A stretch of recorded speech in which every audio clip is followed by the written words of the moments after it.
देखिए हमारे पास है ए और बी जो मैट्रिक्स है, प्रूव करना है हमको कि ए बी का whole transpose equal to B transpose और ए ट्रांसपोज। तो इसके लिए आपको क्या करना पड़ेगा, पहले ए बी निकालना पड़ेगा, फिर उसका ट्रांसपोज। आरएचएस के आपको क्या करना पड़ेगा, बी ट्रांसपोज निकालना है, फिर ए का ट्रांसपोज निकालना है और उसको क्या लेना है हमें, मल्टीप्लिकेशन। देखिए इस बात को जनरलाइज भी कर सकते हैं और ये पॉसिबल है मल्टीप्लिकेशन। तो देखो अभी हम क्या निकालने वाले हैं, ए बी। तो ए बी हम फाइंड आउट कर लेते हैं। ट्रांसपोज का मींस होता है कि जो पंक्तियां हैं उनको स्तंभ बना देते हैं और स्तंभों को क्या बना देते हैं, पंक्तियां बना देते हैं। ये ट्रांसपोज का मींस है, सिंपल मींस है। तो हमारे पास ए मैट्रिक्स तो ये दे रखा है और बी मैट्रिक्स हमको ये दे रखा है, इनका मल्टीप्लाई कर लेते हैं। देखो फर्स्ट रो फर्स्ट कॉलम, तो कितना हुआ 24 और -2, तो 22 बचेगा और -5 करेंगे तो कितना बचेगा, 17 बचेगा। फर्स्ट रो सेकंड कॉलम करोगे तो आप माइनस का 28 और +4, तो कितना है माइनस का 24 और 0, तो माइनस का 24 आ जाएगा ओनली। इसका मल्टीप्लाई आप इससे करो तो कितना आएगा, 0 आएगा, ये 10 आएगा, ये माइनस का 10, तो कितना दे देगा आपको, ये 0 दे देगा। इसके बाद हम second row first column apply कर रहे हैं, तो ये 6 हो गया, ये 0 हो गया, ये 3 हो गया, तो 6 और 3 कितना आ जाएगा, 9 आ जाएगा। अब फर्स्ट रो सेकंड कॉलम तो -7, 0 और 0, तो कितना आएगा, -7 आएगा ओनली। अब first row third column apply करोगे तो 0 आएगा, 0 आएगा और कितना आएगा, 6 आ जाएगा। ठीक है, ये आ गया। अब मैं ना ए बी का ले रहा हूँ ट्रांसपोज, तो ए बी का ट्रांसपोज लूंगा तो क्या 79 -24 -7 0 और 6, इसका होल ट्रांसपोज लेना है अपन को।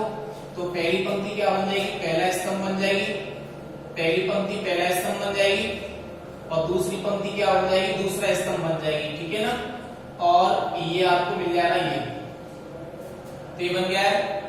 ठीक है ना।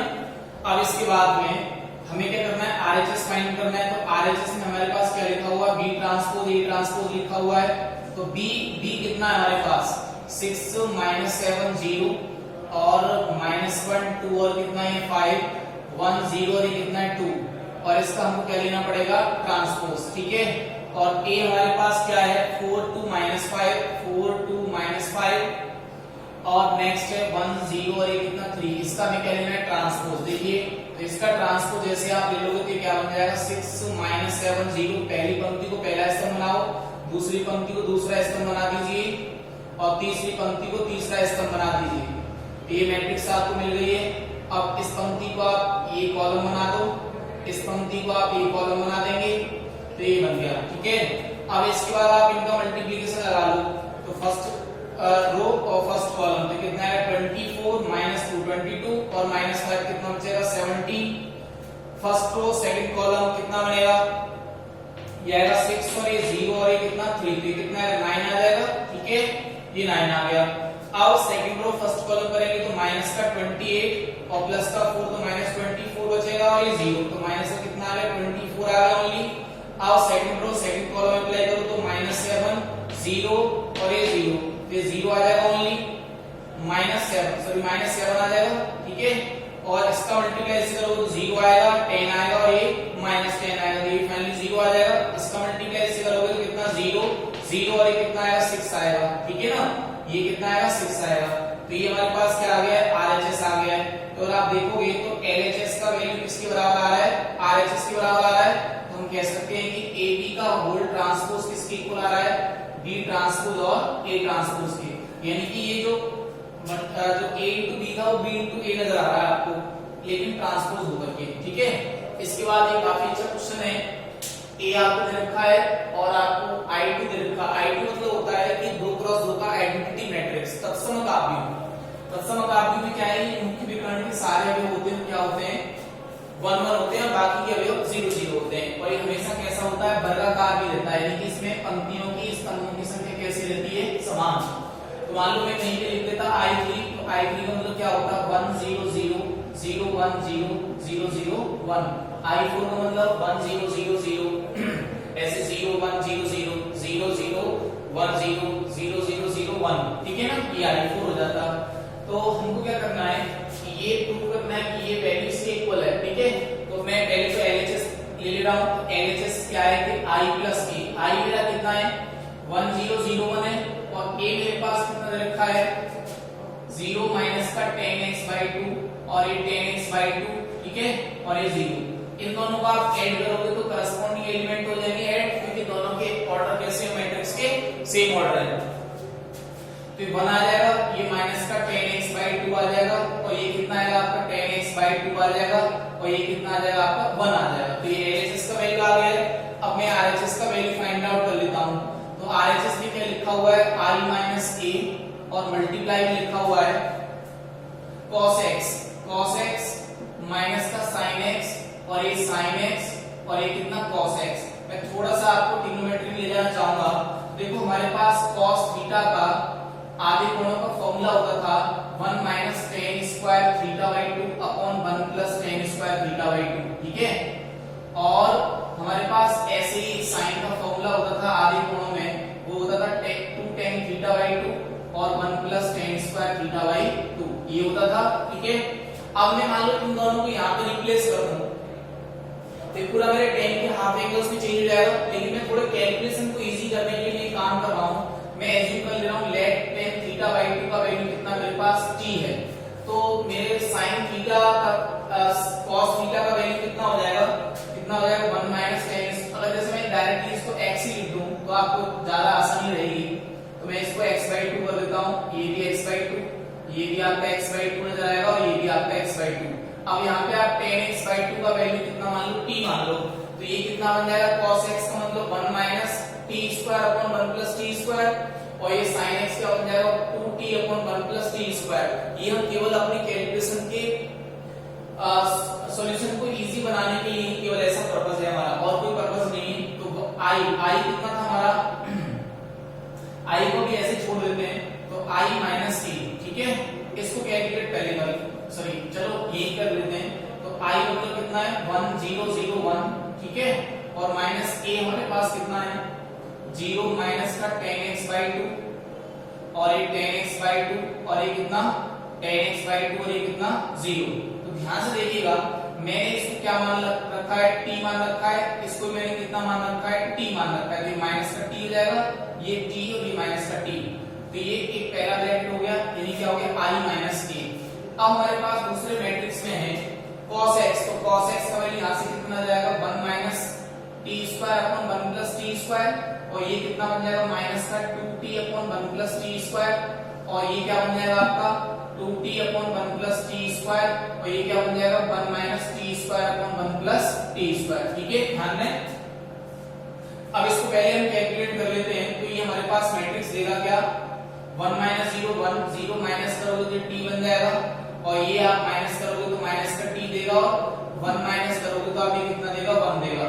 इस मल्टीप्लाई कितने का हो रहा है 1 minus t square upon 1 plus t square, minus का 2t upon 1 plus t square, और ये हमारे पास कितना है 2t upon 1 plus t square, और ये 1 minus t square upon 1 plus t square. अब आप इसमें फर्स्ट रो और फर्स्ट कॉलम अप्लाई कर दो, मल्टीप्लाई कर लेते हैं इसका। तो फर्स्ट रो फर्स्ट कॉलम, तो इसका मल्टीप्लाई इससे तो आपको ये मिलने वाला है, ठीक है, और इसका मल्टीप्लाई इससे करोगे कितना आएगा 2t square upon 1 plus t square आएगा। अब फर्स्ट रो सेकंड कॉलम में अप्लाई करो तो माइनस का 2t upon 1 plus t square आएगा, और इसका मल्टीप्लाई इससे करोगे तो कितना आएगा t minus t cube upon 1 plus t square आएगा। Is it clear?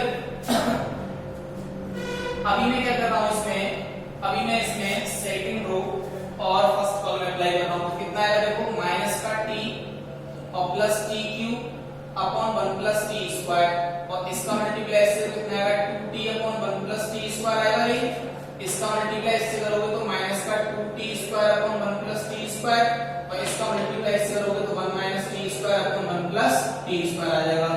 देखो सॉल्व कर लेते हैं, दोनों का एलसीएम कितना आ गया 1 प्लस t स्क्वायर आ गया, तो ऊपर क्या आएगा 1 minus t square plus 2t square, तो बचेगा क्या आपको मिलेगा क्या 1 प्लस t स्क्वायर। इन दोनों का एलसीएम कितना आ जाएगा 1 प्लस t स्क्वायर आएगा, यहां से कितना मिलेगा minus 2t plus t minus t cube, तो यहां से कितना मिलेगा minus t cube minus t minus t cube, तो माइनस t में कॉमन ले रहा हूं, क्या बचेगा 1 प्लस t स्क्वायर बचेगा ओनली। चलिए यहां देख लेते हैं, यहां पे भी एलसीएम आप 1 प्लस t स्क्वायर ले लोगे तो क्या आएगा माइनस का t plus t cube plus 2t आएगा, दोनों का सेम एलसीएम है, तो यहां क्या बचेगा overall t cube plus 2t minus t, तो ये बचेगा t क्यूब प्लस t बचेगा, t कॉमन ले लोगे आप तो t स्क्वायर प्लस 1 या 1 प्लस t स्क्वायर भी बोल सकता हूं मैं इसको, अब यहाँ से आप कितना एलसीएम ले पा रहे हैं, 1 प्लस टी स्क्वायर ले पा रहे हैं। तो जैसे आप 1 प्लस टी स्क्वायर एलसीएम ले लोगे और तो यहाँ कितना मिलेगा माइनस का 2t स्क्वायर, और ये कितना है आपका, ये कितना है, ये वैल्यू में थोड़ा सा करेक्शन हो रहा है देख लेते हैं। इसका मल्टीप्लाई इससे ये प्लस का 2t स्क्वायर हो जाएगा। तो यहाँ से कितना मिलेगा आपको, t स्क्वायर प्लस 1 मिल जाएगा सिंपल, ठीक है, ये मिल जाएगा। अब आप देखो जैसे कैलकुलेट करोगे इसको, तो देखो यहाँ से ये कैंसिल हो गया, ये कैंसिल हो गया, ये कैंसिल हो गया, ये कैंसिल हो गया, तो क्या मिला, ये मिला 1, और ये कितना मिला आपको, ये कितना मिला माइनस का t, और ये कितना मिला आपको t, और ये कितना मिला आपको 1। अगर आप ध्यान से देखेंगे कि t का वैल्यू आपने tan x/2 रख दिया, तो फाइनली आपको क्या मिलने वाला है, ये 1 माइनस के tan x/2, ठीक है, और ये कितना tan x/2, और ये कितना 1, यानी कि RHS का वैल्यू भी आपके पास किसके वैल्यू के इक्वल आ रहा है, LHS के वैल्यू के इक्वल। अगर मैं इसको इक्वेशन नंबर 1 डाल दूं, इसको इक्वेशन नंबर 2 डाल दूं, तो LHS की और RHS की वैल्यू कैसे आ रही है, सेम वैल्यू आ रही है। ध्यान से देख लीजिए आप। अभी देखो ये क्वेश्चन काफी अच्छा क्वेश्चन है, इंपॉर्टेंट क्वेश्चन भी है, और इसमें हम इस्तेमाल करेंगे मैथमेटिकल इंडक्शन का, जो हमने पढ़ रखा है कहां पे, 11th क्लास में मैथमेटिकल इंडक्शन जो पढ़ रखा है उसका हम यूज करने वाले हैं, ठीक है। तो इसमें क्या है, अगर वो कह रहा है कि अगर a का मतलब इतना हो तो आपको प्रूफ करना है कि a की पावर n इतना हो जाएगा, ठीक है ना, यानी कि मैं a की पावर 10 का प्रूफ कितना आएगा, cos 10 alpha sin 10 alpha minus sin 10 alpha cos 10 alpha. Means ये हुआ कि अगर मान लीजिए मैं इसको प्रूफ करना चाहता हूं, तो पहला तरीका क्या है कि मैं a स्क्वायर निकालूं, a क्यूब निकालूं, a की पावर 4 निकालूं और वो सिमेट्री होल्ड कर जाए।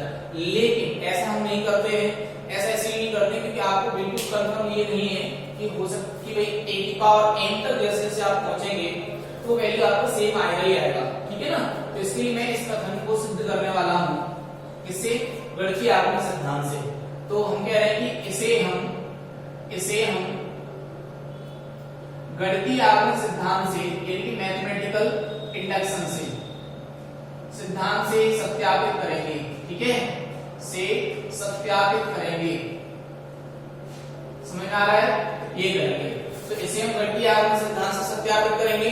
तो गणितीय आगमन सिद्धांत में हम क्या करते हैं, सबसे पहले हम देखते हैं कि हमारा जो कथन है वो n बराबर 1 के लिए सही है या गलत है। तो इसमें जहां जहां n है वहां पे आप 1 रख दो, तो ये कितना आएगा cos अल्फा मिल जाएगा, और ये कितना मिल जाएगा sin अल्फा मिल जाएगा। ये माइनस का क्या है sin अल्फा, और ये क्या है cos अल्फा। तो ऑब्वियसली वैल्यू a के इक्वल आ रही है, ये तो आपको गिवन था, ये तो आपको गिवन था, तो उसके इक्वल दिख रहा है हमको, यानी कि n बराबर 1 के लिए तो कैसा है, सही है। क्योंकि अब मैं इसको सही इसीलिए कह रहा हूं क्योंकि तो मुझे दे ही रखा था। नंबर सेकंड में अपन क्या करते हैं, माना कथन n बराबर k के लिए सत्य है, k के लिए कैसा है, सत्य है। यानी कि मान लो कि अगर मैं इसमें a की पावर k करूं तो इसका आंसर कितना आ जाएगा, कितना आ जाएगा, a की पावर k का मतलब कि cos k अल्फा sin कितना k अल्फा और माइनस sin k अल्फा और कितना cos ऑफ k अल्फा, ठीक है। अभी हम क्या करने वाले, नंबर थर्ड, अब कथन को n बराबर k प्लस 1 के लिए सत्यापित करेंगे, ठीक है ना, सत्यापित करेंगे। यानी कि हमारे उद्देश्य ये है कि k के लिए सत्य मान लो, जैसे 2 के लिए सही मान लो, 3 के लिए दर्शा दो, 3 के लिए सही मान लो, 4 के लिए दर्शा दो। तो जो मैंने k के लिए सही इसको माना है, वो k का मतलब क्या है, कुछ भी हो सकता है, 2 हो सकता है, 3 हो सकता है, 100 हो सकता है। तो दरअसल में 100 के लिए सही मानना है तो 101 के लिए दिखा रहे हैं सही, 500 के लिए मानना है तो 501 के लिए सही दिखा रहे हैं, लेकिन लगातार 2 नंबर्स के लिए सही दिखा रहे हैं, क्योंकि ये एक नंबर के लिए n बराबर 1 के लिए तो ऑलरेडी सत्य है कथन हमारा। तो हम जो है इसको क्या दिखा रहे हैं, k प्लस 1 के लिए। इससे मतलब ये होता है कि लगातार 2 प्राकृत संख्याओं के लिए कैसा है, सत्य है। और लगातार 2 प्राकृत संख्या कोई सी हो सकती है, 2 3 3 4 3 5 सॉरी 4 5 5 6 इस तरह से, ठीक है ना। तो इसके लिए मैं क्या है, k की घात में k प्लस 1 लेके चल रहा हूं। और अगर मैं यहाँ पे दिखा दूं कि cos k plus 1 alpha sin k plus alpha minus sin k plus 1 alpha cos k plus 1 alpha आ गया तो हमारा आंसर आ जाएगा, ठीक है ना। तो a की पावर k प्लस 1 को मैं कैसे लिख सकता हूँ, a की पावर k और इनटू a की पावर 1, है ना, इंटीग्रल पावर ऑफ मैट्रिक्स, ठीक है ना। इंटीग्रल पावर ऑफ मैट्रिक्स के हमने हेड ले लिया है, तो a की पावर k का मतलब कितना हो गया, सत्य माना था हमने cos k अल्फा, और ये क्या हो गया sin k अल्फा, और ये क्या हो गया माइनस sin k अल्फा, और ये क्या हो गया cos k अल्फा, और यहाँ पे क्या आ जाएगा, ये जाएगा आपको cos अल्फा sin अल्फा, और ये क्या आएगा माइनस का sin अल्फा और ये cos अल्फा। ठीक है, आप मल्टीप्लाई कर लो इनका, तो फर्स्ट कॉलम अप्लाई करोगे तो क्या आएगा आपका cos k alpha cos alpha plus इसका मल्टीप्लाई इससे तो माइनस आ जाएगा, कितना आएगा माइनस sin k अल्फा, मैं थोड़ा इधर से लिख रहा हूं इसको, स्पेस कम है, तो ये cos k alpha cos alpha minus sin k alpha sin alpha, तो पहला पंक्ति पहला स्तंभ हो गया, पहला पंक्ति दूसरा स्तंभ देख लेते तो कितना आएगा cos k alpha sin alpha plus sin k alpha cos alpha. ठीक है, अब दूसरी पंक्ति पहला स्तंभ तो कितना आएगा माइनस का sin k alpha cos alpha plus इसका इससे करोगे तो ऐसे चल रहा है ना, तो ये भी माइनस का आ जाएगा, तो माइनस का cos k अल्फा और ये कितना sin अल्फा, इसका मल्टीप्लाई आप इससे करोगे ये माइनस का और ये प्लस का दिखेगा, तो माइनस का sin k alpha sin alpha, और इसका मल्टीप्लाई इससे करोगे तो कितना आएगा cos k अल्फा प्लस का cos k अल्फा और cos ऑफ अल्फा। ध्यान से देखिए, अगर मैं इसको a मान लेता हूं और इसको b मान लेता हूं तो ये भी a है ये भी b है, तो cos a cos b minus sin a sin b, तो आपका फॉर्मूला क्या होता है cos a प्लस b यानी cos k alpha plus alpha, और यहाँ पे आप देखोगे तो ये क्या लिखा हुआ sin a cos b, cos a sin b नजर आ रहा है, ये फॉर्मूला किसका हो गया sin a प्लस b का यानी k अल्फा प्लस अल्फा का, ये आप ध्यान दो इसमें से माइनस कॉमन ले लोगे तो क्या आएगा cos a sin ये आएगा sin a cos b plus cos a sin b, minus common लेने से तो वो क्या आएगा cos k alpha plus alpha आएगा, और यहाँ से आपने अगर मान लीजिए देखा तो cos a cos b minus sin a sin b, तो ये क्या नजर आएगा आपको, ये नजर आएगा cos of k alpha plus कितना अल्फा। ठीक है, अब आप यहाँ से क्या करिए अल्फा कॉमन ले लो तो k प्लस 1 अल्फा नजर आएगा, यहाँ से कॉमन ले लेंगे तो क्या आएगा k प्लस 1 अल्फा नजर आएगा, और ये minus times k plus 1 alpha, और ये कितना cos ऑफ k प्लस 1 और ये क्या अल्फा। तो आप क्या नोटिस कर रहे हैं कि अगर मैंने LHS में a की पावर k ले लिया था तो मैं डायरेक्टली मैंने इसमें n के स्थान पे k प्लस 1 नहीं रखा, बट जो हमने एज्यूम किया था पहले स्टेटमेंट में सेकंड स्टेटमेंट में जो हमने सही माना था उनको हमने यूज किया, और हमें जहां जहां n है वहां कितना आ गया है k प्लस 1 आ गया है। इसका मतलब मैं कह सकता हूं कि जो हमारे पास ये जो कथन है ना, ये वाला कथन, ये जो स्टेटमेंट है, therefore statement is true for n बराबर k plus 1, hence by mathematical induction, ठीक है ना, mathematical induction statement is true for all k belongs to n। तो ये जो स्टेटमेंट है वो सारे के सारे n के लिए सत्य है, इसका मतलब ये हुआ कि a की पावर जो n है वो कितना हो जाएगा cos n alpha sin n alpha और माइनस का sin n अल्फा, और ये कितना cos ऑफ n अल्फा। ठीक है, समझ में आया? तो ये हमारे पास क्या है मैथमेटिकल इंडक्शन का यूज करके हमने बता दिया। अब मैं ये कह सकता हूं कि अगर किसी को a का पावर 100 चाहिए तो you need not to find out a to the power 100 one by one step। अगर ये कथन स्टेटमेंट है तो जहां जहां n है वहां पे आप कितना रख सकते हैं अल्फा n 100 रख सकते हैं और आपको वैल्यू मिल जाएगी। ठीक है, तो ये आज के लिए इतना ही, और कोई क्वेश्चन आता है इस पे बेस्ड है तो आप कर सकते हैं। तो नॉर्मली आपको ये ध्यान रखना है, ठीक है ना, समटाइम्स कुछ स्टूडेंट या कुछ लोग ऐसे भी इसको बताने की कोशिश करते हैं कि भाई a स्क्वायर निकाल लो तो वहां पे 2 नजर आता है, फिर a क्यूब निकाल लो तो वहां 3 नजर आता है, लेकिन ये करना बिल्कुल भी गलत है, क्योंकि ये एक लिमिट तक तो सही है, बट ये अगर आप बहुत बड़ी नंबर बहुत बड़ी प्राकृतिक संख्या की जब आप बात कर रहे होंगे तो ये कथन वास्तव में ही सही है, ये आप कैसे पता करेंगे? तो इसके लिए हमें इसमें हमेशा क्या लेना चाहिए, गणितीय आगम सिद्धांत की सहायता लेनी चाहिए। कई क्वेश्चन आपको इस तरह के मिलते हैं, आप उनको ट्राई कर सकते हैं। थैंक यू वेरी मच, आज के लिए